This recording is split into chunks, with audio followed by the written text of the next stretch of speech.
orang kaya masuk ke surga itu lebih sulit daripada unta masuk dalam lubang jarum. Ada satu pintu di Yerusalem namanya pintu lubang jarum.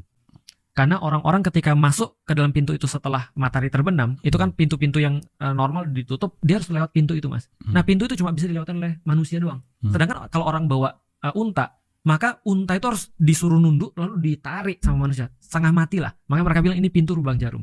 Maka Yesus pernah ngomong gini, orang kaya masuk ke surga itu lebih sulit daripada unta masuk dalam lubang jarum. Artinya adalah apa? Kondisi sosial dikritik kan. Bukan berarti nggak boleh jadi orang kaya dong. Sama kayak kata Rasulullah kan ya. Rasulullah kan mengencourage orang-orang miskin jangan pernah merasa iri dengan kehidupan orang kaya. Karena kalian punya surga sendiri kan gitu kan ya. Nabi Isa juga punya sesuatu yang sama. Nabi Isa ketika ada orang-orang tertentu misalnya pemungut biaya cukai itu dianggap sangat rendah, dia temenin. Dia nemenin orang-orang yang lemah di antara manusia. Dia peduli sama orang-orang lemah di antara manusia. Ya seperti nabi-nabi yang lain. Dia menegakkan keadilan sama orang. Jadi bukan hanya orang-orang punya kekuasaan yang perlu kalian perhatiin. Ini loh, kerajaan surga tuh ada di sini. Nah, itu yang dia jelasin. Makanya nggak aneh kalau dia famous di kalangan orang-orang lemah. Dan kalau dia famous di kalangan orang-orang lemah, tebak siapa yang dimusuhin? Orang-orang politisi. Betul.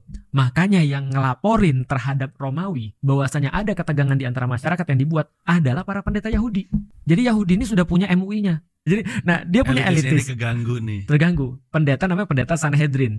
Nah, pendeta Sanhedrin ini dikepalai namanya Kayafas. Nah, beberapa bukti arkeologis akhirnya kebuka ada kotaknya Kayafas, punyanya Kayafas dan memang benar. Jadi tokohnya tuh ada. Jadi Kayafas ini memerintahkan agar Yesus diadili karena bid'ah, karena heretik dan mengganggu ketentraman negara.